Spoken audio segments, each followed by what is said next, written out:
Bonjour à tous, j'espère que tout le monde peut m'entendre. Bienvenue dans notre webinaire Brainwatch sur l'expérience client. Jérémy me confirme qu'on peut m'entendre. C'est parfait. Donc il est 15h30, on va commencer. Donc bienvenue à tous, merci de nous rejoindre encore une fois. Nous allons parler ensemble de comment optimiser votre expérience client grâce aux médias sociaux. Alors, tout d'abord, pourquoi on a choisi ce thème? Eh bien, tout simplement parce que c'est la priorité numéro 1 des décideurs marketing à l'heure d'aujourd'hui. Moi-même, je suis Mélanie Coroller, je suis responsable marketing France pour Brainwatch. Avant de rejoindre, j'ai travaillé comme community manager pour un éditeur de jeux vidéo. Et donc, j'ai été en première ligne pour voir l'importance de l'expérience client en ligne. Et va m'accompagner ma collègue Aurora, que je vais laisser se présenter. Donc, bonjour à tous, donc, moi je m'appelle Aurora Chamalet, je suis en charge du développement des ventes en France et en Espagne pour Brainwatch. Et donc moi j'ai le côté un peu plus utilisation client, contact client, et donc je m'occuperai de la partie un peu plus pratique de ce webinaire. Je vais laisser la parole à Mélanie. Alors, par contre, on est désolé, il y a un peu de... Voilà, on n'a pas fait de contre-jour. Oui. Alors, donc pendant ce webinaire, n'hésitez pas à prendre la parole. C'est aussi une expérience, principalement d'ailleurs une expérience pour vous. Vous avez deux moyens de participer, donc soit via le chat qui se trouve en bas à gauche de votre écran, ou via Twitter, où vous pouvez nous tweeter donc @brainwatchfr en utilisant le hashtag BrainwatchTips. Donc n'hésitez pas à poser vos questions. On y répondra à la fin du webinaire pour éviter... Alors, image figée, c'est parce que c'est sûrement la même slide, je ne sais pas. Est-ce que c'est... Vous ne voyez pas la présentation? Ah, alors... Certainement... L'enregistrement, tu l'as mis? Ouais. Est-ce que c'est bon pour moi? Ok, parfait, tout le monde Okay. voilà. Donc, je ne sais pas... Ok, bah continuons alors. Donc je disais donc à la fin de ce webinaire, vous allez pouvoir, nous allons donc répondre à vos questions et vous allez également avoir l'opportunité de télécharger cette présentation et de revoir la vidéo pendant 7 jours sur le site de Webikeo. Donc voilà un petit peu le programme de ce qu'on va voir ensemble dans les 30 minutes qui suivent. Donc tout d'abord, on va regarder qu'est-ce que la Social Customer Care? On va donner un petit peu une définition et la mettre en contexte.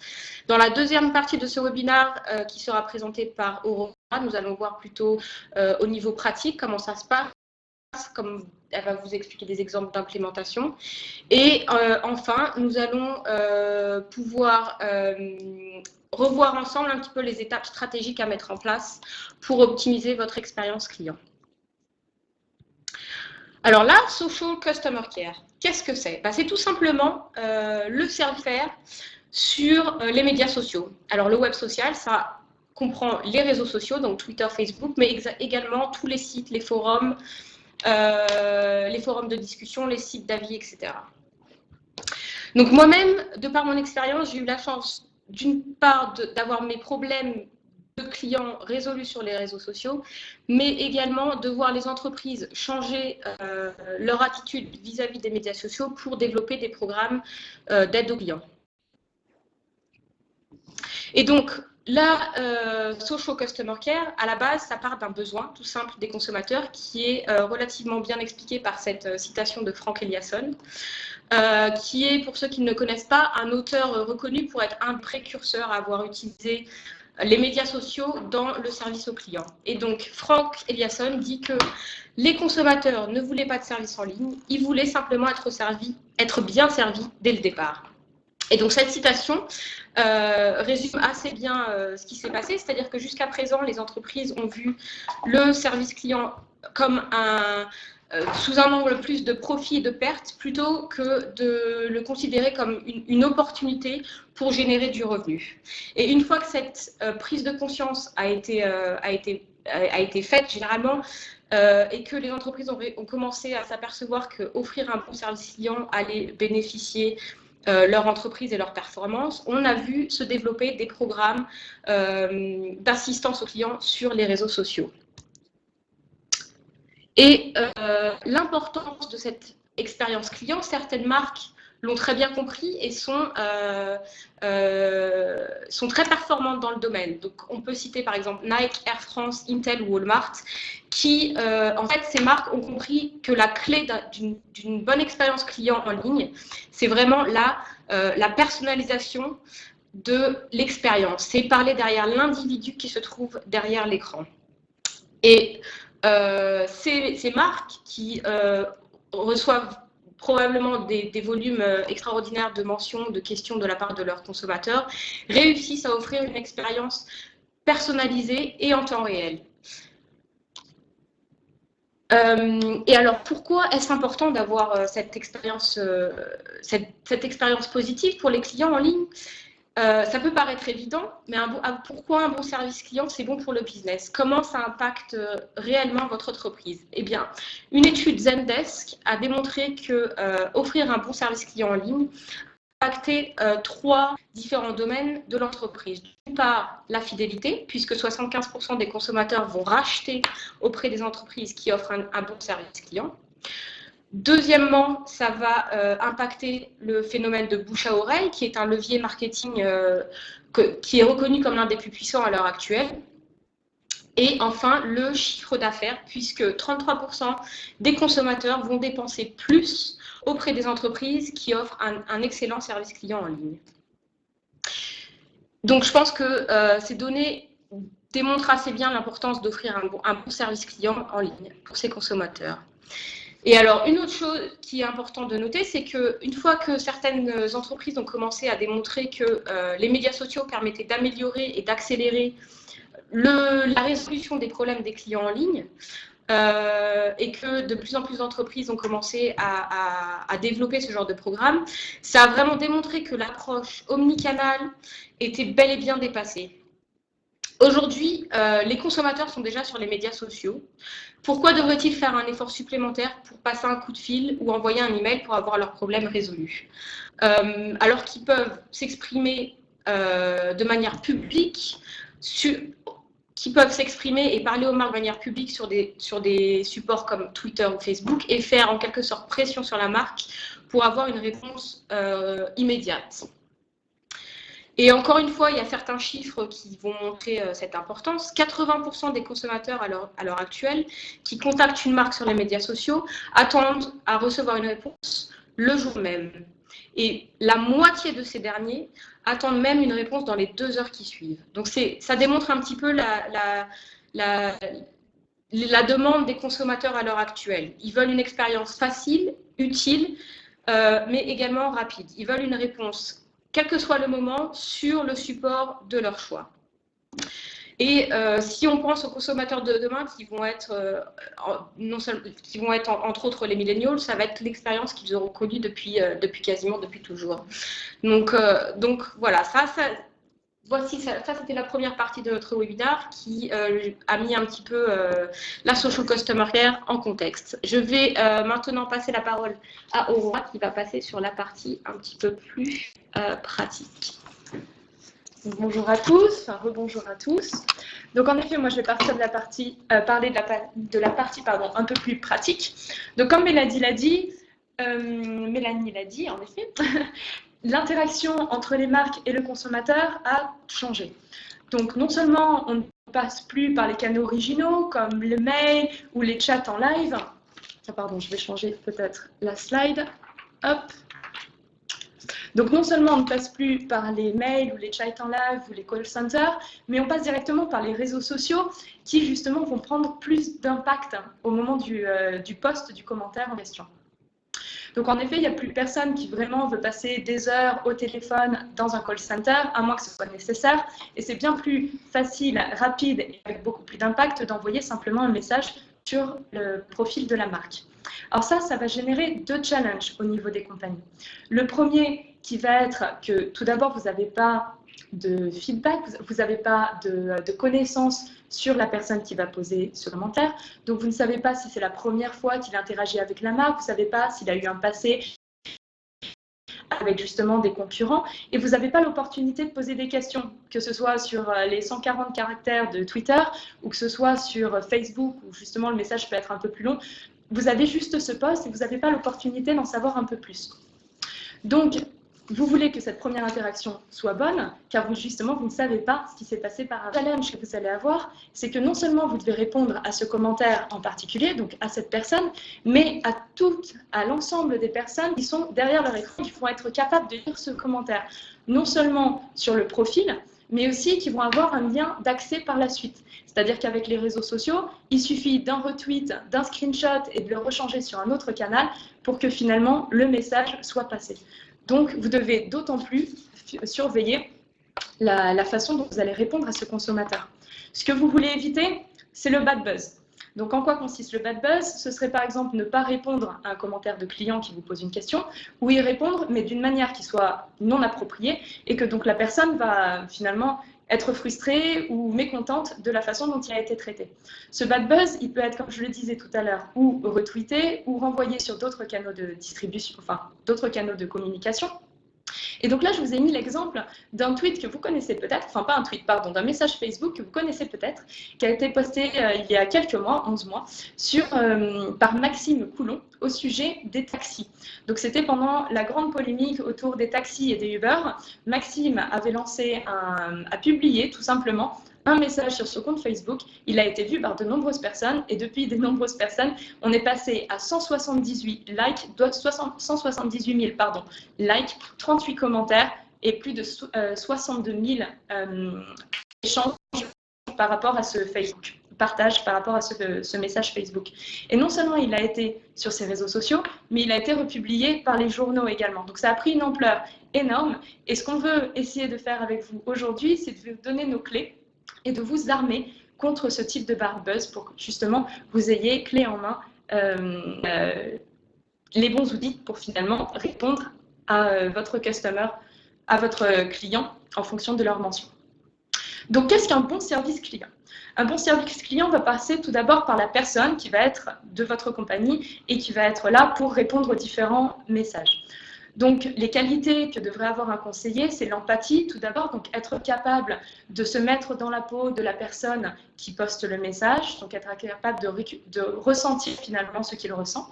Être un bon communicant, donc par bon communicant, pas seulement savoir écrire des messages sans faute d'orthographe et donc être sûr de ce côté-là, mais bien aussi de savoir adapter son message, c'est-à-dire que par exemple, si un client est mécontent, que vous ne lui envoyez pas un petit message avec des smileys ou avec quelque chose, une petite blague qui risque de mal passer. Être capable de répondre de manière rapide, donc ça vous le verrez avec votre entreprise, on va le discuter dans pas longtemps. Avoir une bonne gestion du temps pour être sûr de pouvoir hiérarchiser les différents messages en fonction non pas de leur ordre d'arrivée, mais bien de leur importance. Et aussi être capable de ne pas, si vous avez plusieurs community managers ou plusieurs personnes par exemple qui sont en charge de répondre à ce type de message, être sûr que un même message ne soit pas traité deux fois par deux personnes différentes, par exemple. Vous devez avoir une bonne connaissance du produit, des services, ça paraît évident, et aussi avoir conscience des objectifs communs de l'entreprise. Donc ça, c'est à discuter également. Alors justement, si on parle de ces objectifs, comment on va pouvoir les déterminer? Ce que nous, on vous propose, c'est d'établir des guidelines. Si ce n'est pas quelque chose que vous avez déjà fait au sein de vos compagnies, c'est quelque chose que nous, on va vous recommander fortement.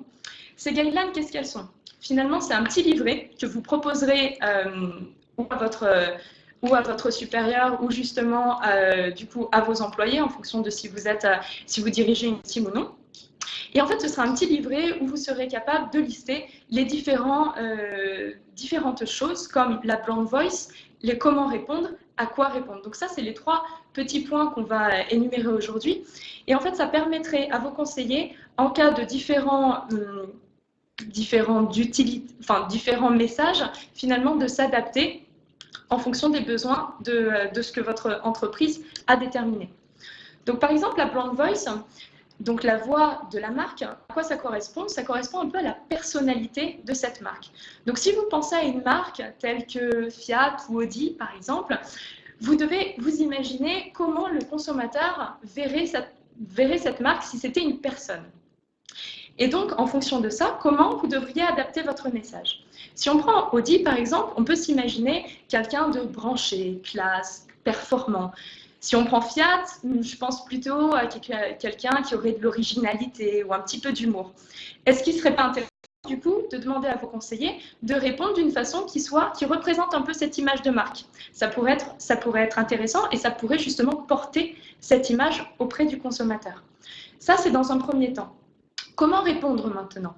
La manière de répondre doit être humaine. Ça, c'est ce qu'on conseille à chaque fois. C'est-à-dire que n'hésitez pas à signer vos commentaires. On vous a mis un petit exemple à la droite d'un commentaire d'Élodie qui poste, donc qui a un petit soussail apparemment, et elle a posté un message privé envers SFR. Et on a l'assistante SFR qui répond. Et cette assistante, elle n'hésite pas à dire que c'est Annelise. Donc tout de suite, on a ce rapport humain et c'est bien plus agréable finalement de voir cet échange. Et ça aide aussi à la loyauté du consommateur et à cette expérience client qui sera du coup bien plus favorable maintenant qu'elle sait que c'est une personne qui va lui répondre et qui va s'occuper de sa question et de sa mention.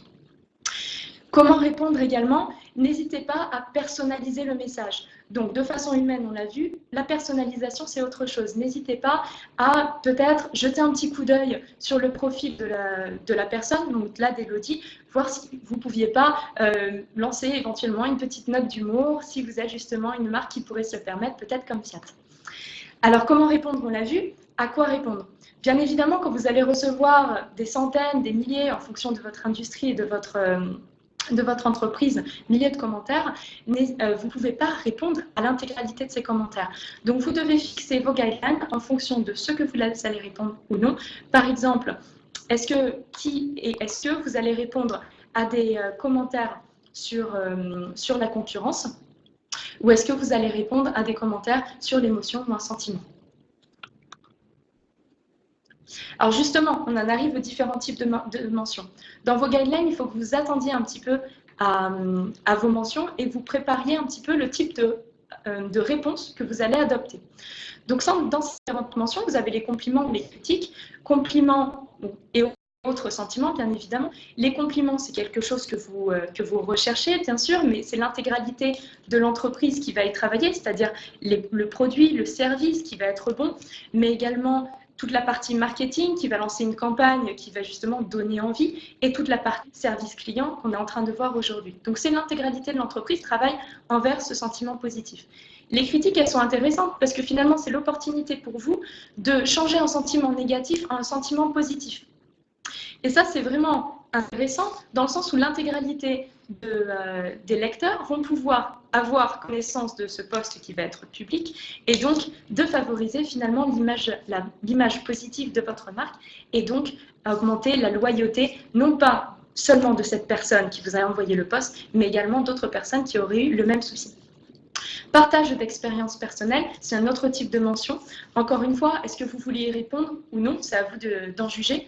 Les demandes d'opinion et de recommandations, généralement, on répond à ce type de mention. Donc, qui sera en charge? C'est à vous de décider si vous avez différentes équipes, community manager ou quelqu'un d'autre peut-être.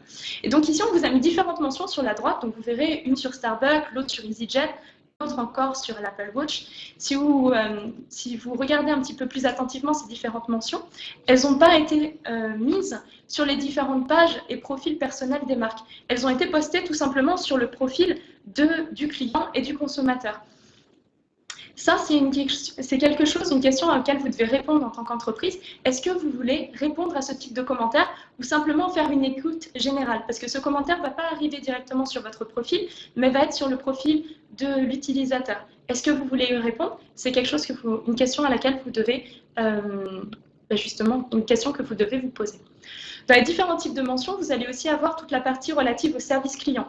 En fonction de votre industrie, vous allez avoir différents types de mentions. Donc, ça peut être par exemple les produits cassés, problèmes de garantie, questions sur l'installation, etc.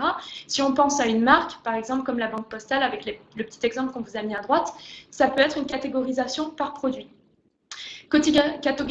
Catégorisation par produit qui est intéressante si elle est faite de façon automatique et si elle vous envoie directement les mentions à la bonne personne. On peut imaginer que, par exemple, dans le service après-vente, vous ayez une personne qui s'occupe de tel produit ou de tel produit. C'est intéressant, du coup, de récupérer les mentions de façon automatique pour non seulement savoir comment y répondre, mais en plus calculer vos chiffres à la fin du mois. Alors, nos conseils, de façon un petit peu générale et pour résumer jusqu'à ce point, ayez de l'empathie, soyez humain, répondez de manière adaptée, répondez rapidement. Donc ça, c'est à vous d'en juger avec votre entreprise quelle est la rapidité à laquelle vous devez répondre. Établissez des guidelines, on ne le dira jamais assez, et établissez des objectifs clairs. Alors, on va voir un petit peu plus, on va faire un petit zoom sur ces objectifs clairs en vérifiant comment mesurer le succès. Alors, de manière qualitative ou de manière quantitative, ça va dépendre encore une fois de votre industrie. Nous, nos clients ont tendance à faire un petit peu les deux. De manière qualitative, sur l'analyse du sentiment, on va voir tout de suite. Hop. Donc, la mesure du sentiment, elle peut être faite de différentes manières. Généralement, les outils que vous allez utiliser vont vous proposer une mesure divisée entre négatif, positif ou neutre. C'est déjà un premier point qui est intéressant. À chaque recevoir une mention de savoir où est-ce qu'elle a été pré-catégorisée.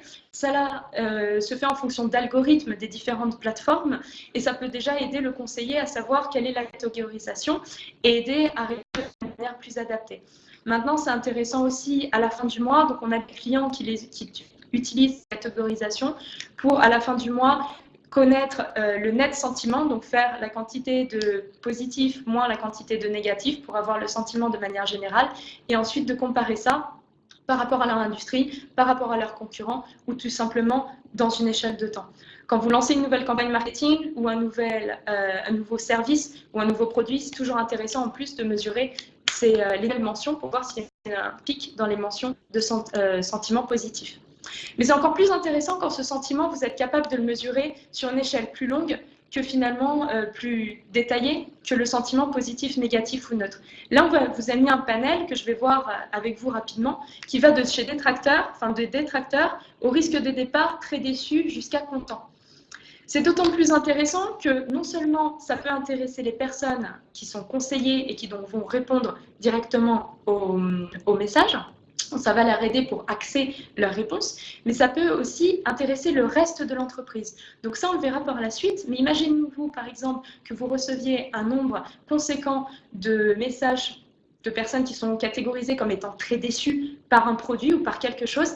N'hésitez pas à le retransférer à un autre département, innovation, chef de projet, développeur, car eux, ce sont des informations clés qui vont leur servir par la suite à améliorer le produit et donc améliorer finalement via le service client l'intégralité de votre marque.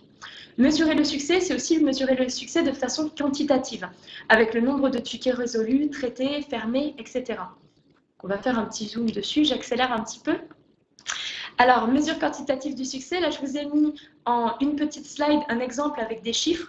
On travaille avec une agence notamment qui s'appelle eCrossing, qui s'occupe de gérer pour leurs clients toute cette partie de Customer Care et donc de réponse aux consommateurs. Par jour, ils arrivent à gérer 77 tickets à peu près. Donc ça fait dans les 2310 tickets ouverts chaque mois, 27 000 mentions. Donc vous voyez énormément de mentions que tous les jours, leur community manager, leur équipe commerciale et la partie aussi service après-vente va être obligée de traiter. Afin de leur faciliter ce traitement des données, ils nous ont choisi pour justement s'occuper de leur flux. Donc, ils ont choisi une plateforme pour justement s'occuper de leur flux. Vous avez un petit screenshot à droite pour voir un petit peu à quoi ça ressemble. Mais là, on va faire un zoom pour que vous puissiez voir concrètement avec un exemple pris d'une mention de la caisse d'épargne. Vous voyez un post qui a été émis par Papy Tricot. Vous voyez bien que le conseiller de la caisse d'épargne a répondu à ce post.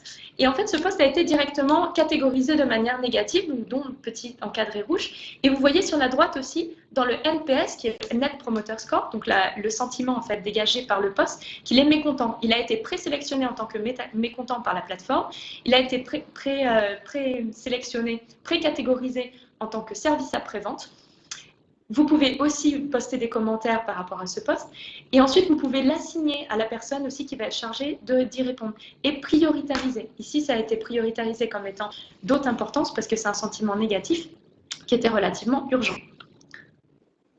Donc, pour terminer, on a vu que le Customer Care, enfin, en tout cas sur ma partie, c'était l'humain, mais aussi des guidelines mises à disposition par l'entreprise et aussi un outil afin de vous permettre de faciliter tout ce traitement des données.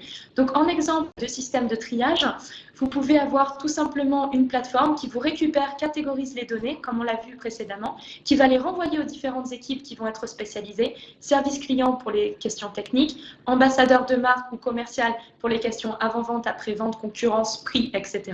Community manager pour toute la partie compliments, fans, émotions. Et je crois que je vais m'arrêter là. Vous aurez de toute façon accès au PowerPoint, donc n'hésitez pas à le télécharger par la suite. Juste pour rappeler, donc NRS, on répondra à votre question à la fin du webinaire. On va continuer la présentation, mais n'hésitez pas à participer dans le chat.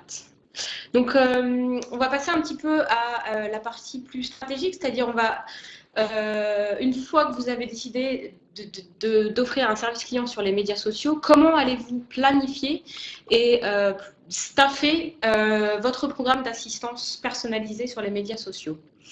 Alors, il existe 4 modèles clés, à savoir qu'il n'y en a pas un qui est mieux que l'autre. Ça va dépendre de votre entreprise, de vos besoins, de vos ressources, de votre situation.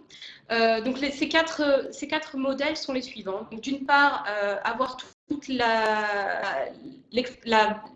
customer care sous-traitée, c'est-à-dire tout simplement faire appel à une agence qui va le faire pour vous, comme une agence comme Microsync, qu'Aura vient de citer.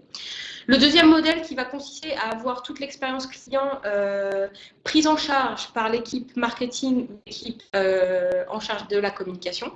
Pourquoi? Parce que tout simplement, ce sont en règle générale les équipes qui s'occupent déjà des médias sociaux dans l'entreprise, donc ils connaissent déjà le ton, l'image de marque en ligne, ils connaissent déjà l'audience en ligne.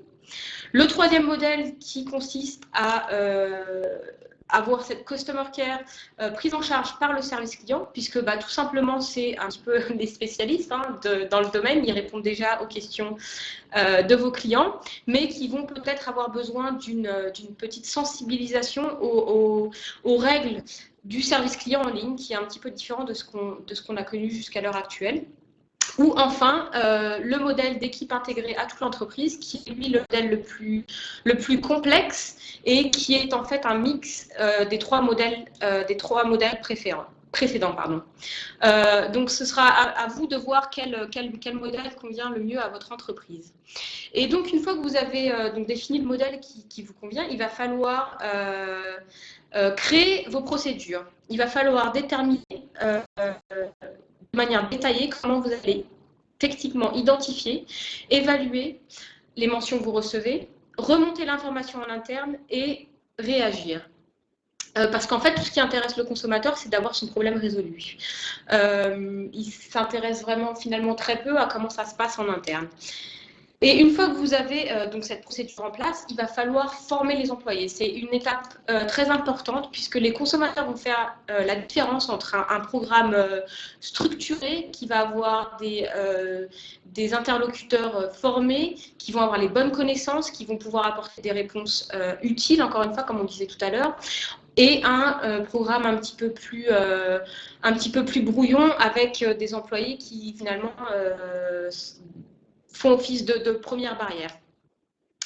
Et une fois que cette deuxième étape a été effectuée, donc de la formation, il va falloir vous entraîner, répéter les cas de figure et les scénarios. Je viens de m'apercevoir qu'on a un mot en trop. Donc, parce qu'il faut absolument passer du temps à tester et à valider votre approche. Sans faire toute cette partie de validation, vous pouvez tout à fait mettre en place une approche qui n'est pas du tout adaptée à votre audience et ça peut se retourner contre vous. C'est un petit peu comme la gestion e-réputation. Il ne faut pas attendre d'avoir un bad buzz pour savoir quoi faire. Il faut vraiment être préparé à l'avance. Et comme le disait Aurora un petit peu plus tôt, il va falloir également mettre en place des procédures de mesure. Donc, savoir et déterminer à l'avance qu'est-ce que vous allez mesurer. Et plutôt que de commencer à implémenter des nouveaux indicateurs qui n'existent pas forcément, regardez ce que vous avez déjà en place au sein de votre entreprise. Ça va vous donner une base qui va vous permettre d'avancer un petit peu plus rapidement. Donc, ça peut être comparer le NPS, dont on aura parlé, entre les personnes qui utilisent l'assistance en ligne, donc via les médias sociaux, et l'assistance plus traditionnelle. Se fixer une deadline, c'est-à-dire de répondre en un certain temps donné. Donc, et ce temps qui va, combien de temps vous mettez à répondre à un commentaire en ligne va également déterminer le coût, combien vous coûte de répondre à une question en ligne. Et donc, ici, on vous a mis 2 exemples d'entreprises qui non seulement se sont fixées un temps de réponse particulier, mais ils ont été encore plus loin et ils l'affichent de manière publique sur leur compte Twitter. Et une fois que vous avez mis en place donc, vos indicateurs de mesure, il va falloir commencer à penser à comment et si vous souhaitez déployer ces systèmes à toute l'entreprise. Donc, comme Aurora disait tout à l'heure, c'est vraiment la partie optimisation, c'est-à-dire comment allez-vous tirer parti de ce service client en ligne pour améliorer les performances de toute l'entreprise. Un des gros avantages de la Social Customer Care, c'est que tout ce que vous allez apprendre sur vos services et vos produits via le feedback, les questions, les remarques que vos clients vont poster en ligne, il est possible de l'intégrer à votre développement produit et au développement de vos services. C'est ce que nous, on fait au sein de Brainwatch. Et on s'est aperçu que depuis que les clients en fait, ont la possibilité d'exprimer leur expérience, de donner leur avis sur le produit et nos services, nous avons, en implémentant ça dans toute nos procédures de développement produit, nous avons pu améliorer d'une part les fonctionnalités de notre plateforme, mais également tous nos programmes d'assistance et d'aide à nos clients. Donc voilà pour les différentes étapes à mettre en place dans votre initiative de Social Customer Care. Donc, avant de terminer par les questions, on pensait peut-être vous présenter un petit peu Brainwatch pour vous expliquer un petit peu d'où on vient et pourquoi on a parlé de tout ça. Très bien. Donc, je vais vous présenter en 2 petits mots simplement. Donc, Brainwatch, qu'est-ce que c'est? C'est une plateforme d'écoute, donc de veille et d'analyse web. Donc, ça inclut tout le web public, donc les réseaux sociaux, blogs, forums, articles de presse, tout ça en temps réel. On supporte plus de 44 langues, on couvre plus de 80 millions de sources à l'heure actuelle. Et depuis notre création en 2005, maintenant, on a dans les 1200 clients de façon globale. Donc, on a des bureaux maintenant aux États-Unis, en Europe, en Asie. Donc, voilà pour la petite présentation rapide. On va pouvoir répondre à vos questions maintenant. Voilà. On commence peut-être par la question de NRA. Tout à fait. Alors, les bots, les robots qui répondent automatiquement. Même si ça peut paraître utile et sauver du temps, ça va complètement à l'encontre de ce qu'on vient de dire, c'est-à-dire qu'il faut offrir une assistance client personnalisée, individuelle et humaine. Donc, je pense qu'au-delà du côté pratique, il faut voir un petit peu sur le long terme aussi et privilégier vraiment l'interaction avec des conseillers humains, entre guillemets. Voilà. Moi, c'est ce que j'allais dire également. J'allais dire qu'au niveau de la loyauté, ça a moins d'impact parce qu'une grande partie, finalement, du Customer Care, c'est justement avoir cette bonne expérience, de pouvoir s'en vanter, finalement, vis-à-vis de ses proches, amener plus de personnes à acheter, voilà, pour vendre plus, tout simplement, pour que l'entreprise puisse vendre plus. Donc, on perd un petit peu ce côté loyauté grâce au sentiment humain. En plus, sur la partie connaissance, parce que je comprends qu'un robot, du coup, va avoir une connaissance parfaite de absolument tout et être capable, entre guillemets, de répondre aux différentes questions. Maintenant, avec une bonne formation, il n'y a pas de raison que les employés soient pas capables de répondre, du coup, à ce type de, enfin, tout scénario, quoi, finalement, tout scénario confondu. Et puis, je pense que pour terminer, ça dépend aussi des industries. C'est-à-dire que si on parle, par exemple, si j'ai un souci télécom ou si j'ai un souci avec mon network, mon réseau, quelque chose, et que je veux rentrer en contact directement avec mon fournisseur Internet, je ne sais pas si finalement, être attendu par un robot, ça me plairait tant que ça. Je préfère que ce soit une personne humaine qui me réponde en me disant que son prénom et que je puisse échanger avec cette personne en lui disant, voilà, ça c'est mon problème, comment vous vous allez m'aider ou comment vous allez me rediriger. Je ne sais pas si au niveau du robot, tout de suite, en tout cas pour toutes les industries, voilà, je ne pense pas qu'on soit tout à fait, que tout le monde soit tout à fait prêt à en avoir. Alors, François S, êtes-vous intégré à Messenger Business?